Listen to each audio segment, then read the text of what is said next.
అదే RTV app వార్తల్ని క్షణాల్లో చదివే అవకాశం ఉంటుంది. ఒక న్యూస్ పేపర్, ఒక టెలివిజన్ ఛానల్ మీ చేతుల్లో ఎప్పుడు ఉంటాయి. రాష్ట్ర వ్యాప్తంగా విద్యాశాఖ మంత్రి ఎన్నికల్లో యువగలం పాదయాత్రలో ఇచ్చినటువంటి హామీని అమలు చేయాలని చెప్పేసి ఏదైతే పాదయాత్రలో జీవో నెంబర్ 77 అమలు చేస్తామని చెప్పారో, రద్దు చేస్తామని చెప్పారో ఆ హామీని వెంటనే అమలు చేయాలని చెప్పి ఐఎస్ఎఫ్గా డిమాండ్ చేస్తున్నాం. ప్రధానంగా రాష్ట్ర వ్యాప్తంగా డిగ్రీ, ఇంజనీరింగ్, పీజీ చదువుకున్నటువంటి విద్యార్థులకు 3,580 కోట్లు ఫీజు రింబర్స్మెంట్, వసతి దీవెన బకాయిలు పెండింగ్లో ఉన్నాయి. తక్షణమే కూటమి ప్రభుత్వం మేము అధికారంలోకి వస్తే విడుదల చేస్తామని హామీ ఇచ్చారు. అధికారంలోకి వచ్చి 8 నెలలు గడుస్తూ ఉన్నప్పటికీ ఇప్పటికి కూడా ఏమాత్రం కూడా దానిపైన స్పందించలేదు. గత నెల రోజుల క్రితం నారా లోకేష్ గారు కేవలం ఒక పత్రికా ప్రకటన పెట్టి హామీ మాత్రమే ఇచ్చారు. హామీని ఏమాత్రం కూడా అమలు చేయలేదు.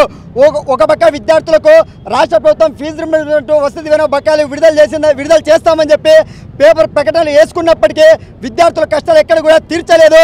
ఒకవైపు విద్యార్థులేమో కళాశాల యాజమాన్య మేనేజ్మెంట్ వారు తక్షణమే మీద ఏదైతే పెండింగ్లో ఉన్నాయో ఫీజు రియంబర్స్మెంట్, వసతి దీవెన బకాయిలు విడుదల చేస్తేనే మేము పరీక్షలకు అనుమతిస్తామని చెప్పి కళాశాల యాజమాన్యాలు హుకం జారీ చేస్తున్నారు. ఇవాళ 2020-2022 ఇవాళ కోర్సు పూర్తి చేసుకొని ఉద్యోగాలు వస్తున్నప్పటికీ కూడా విద్యార్థులు సర్టిఫికేట్లు కళాశాలలో ఉండిపోవడం వల్ల ఉద్యోగాలు లేక ఖాళీగా ఉన్నటువంటి పరిస్థితి ఈ రాష్ట్రంలో నెలకొంది. తక్షణమే ఏదైతే నూతన రాష్ట్ర ప్రభుత్వం ఉందో దీనిపైన స్పందించాలా. పెండింగ్లో ఉన్నటువంటి 3,580 కోట్లు తక్షణమే విడుదల చేయాలని చెప్పి ఐఎస్ఎఫ్గా డిమాండ్ చేస్తున్నాం. అదేవిధంగా ఇవాళ పీజీ విద్యార్థులకు శాపంగా మారినటువంటి జీవో నెంబర్ 77 రద్దు చేయాలా. ఏదైతే వైసీపీ ప్రభుత్వం 2019 అధికారంలోకి వచ్చిన తర్వాత కేవలం ప్రభుత్వ విద్యా సంస్థలో చదువుకున్నటువంటి వారికి మాత్రమే ఫీజు రియంబర్స్మెంట్ వర్తింపజేస్తామని చెప్పి జీవో నెంబర్ 77 తీసుకొచ్చిందో, మేము అధికారంలోకి వస్తే జీవో నెంబర్ 77 రద్దు చేస్తామని చెప్పి హామీ ఇచ్చినటువంటి టీడీపీ ప్రభుత్వం అధికారంలోకి వచ్చి హామీని మయమర్చారు. తక్షణమే విద్యార్థుల కష్టాలు దృష్టిలో పెట్టుకొని జీవో నెంబర్ 77 రద్దు చేయాలా. అదేవిధంగా పెండింగ్లో ఉన్నటువంటి ఫీజు రియంబర్స్మెంట్, వసతి దీవెన బకాయిలు విడుదల చేయకపోతే ఇప్పటికే ఆల్ ఇండియా స్టూడెంట్ ఫెడరేషన్ ఏఐఎస్ఎఫ్గా రాష్ట్ర వ్యాప్తంగా ఆందోళన కార్యక్రమాలకు శ్రీకారం చుట్టాం.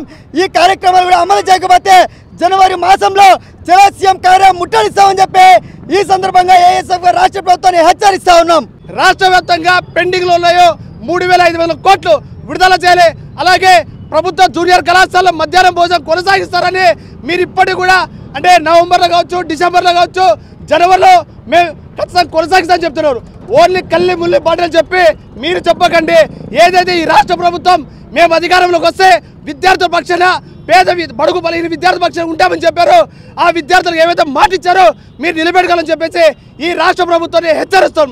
లేని పక్షంలో వచ్చే నెలలో ఖచ్చితంగా విద్యాశాఖ నారా లోకేష్ ఎవరైతే ఉన్నారో ఆయన ఇంటిగానే లేదా సీఎం కార్యాలయంగానే ఏఐఎస్ఎఫ్గా ముట్టడిస్తామని చెప్పేసి ఈ సందర్భంగా రాష్ట్ర ప్రభుత్వాన్ని, విద్యాశాఖ నారా లోకేష్ గారిని హెచ్చరిస్తున్నాం.